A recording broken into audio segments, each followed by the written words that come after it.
Minkah Fitzpatrick holdout. That's going to be the latest that we're talking about here on Pittsburgh Steelers Talk. The reason why we're taking a deep dive into this conversation, Bleacher Report put out an article. Players most likely to hold out. They listed 5 players. One of those dudes was Minkah. He still has 2 years left on his current contract, and when you really think about the impact that he has made for the Steelers team since being traded to the Dolphins, I mean, I really didn't think it was going to work out that well, and it has worked out much better than I believe a lot of people personally entailed that thought it was going to happen.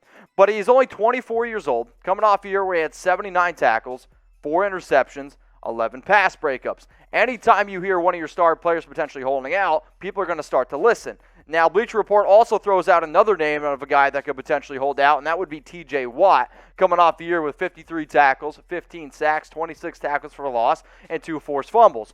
Let's just say Pittsburgh has a difficult decision to make, and they're like, all right, we can only extend one of our good young players. Who do you think it would be? If you think it would be Minkah Fitzpatrick, I want you to type MF. If you think it would be T.J. Watt, I want you to go down in the comment section and type TW. As much as I love Minkah and I think that he is a really good football player, no disrespect, it's Watt, and it's really not even close to me. He's a top 5 defensive player in the league right now. An edge rusher is more important than the safety position, and Watt, to me, is just an unreplaceable player. Not that Minkah is replaceable, but Watt is more unreplaceable, so therefore, I am going to go with Watt. But he is coming off back-to-back really stellar seasons, all-pro seasons. That's Minkah, and at the age of 24, maybe you could potentially look at him, getting him on a longer contract, and, trying to keep him in Pittsburgh. However, there's been some rumors around Malik Hooker. There's been some rumors around other safeties out there visiting, the Steelers.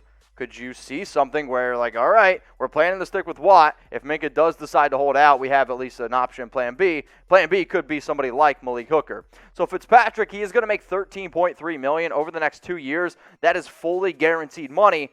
But when you're a former first-round pick, when you have the amount of success that he had, do you potentially look at getting that longer, bigger contract? Because we would agree, right? He's probably one of the better safeties in the National Football League. But what do y'all think here? We're talking about Watt. We're talking about Fitz.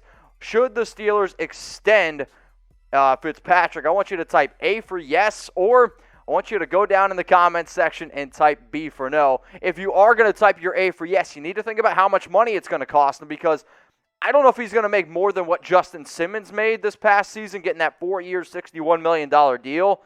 But he is definitely going to be in the top 5 paid safeties per year, even though the cap is a little bit lower this season. But if you do want to get Fitzpatrick to a deal, maybe signing him now would be smarter instead of waiting until the cap rises or waiting until a guy like Jamal Adams signs, because right now, I do think that he's a top 5 safety. And for the one time, I'm actually going to agree with PFF here, and they broke down their top 5 safeties this year. As you saw, Justin Simmons, he was the number 1 guy on that list. Some of these names aren't on there yet. Marcus Williams was tagged, but Minkah at age 24, a top 5 safety, obviously has a lot of value, and it's also going to cost a lot of money, probably going to be $15 million per year.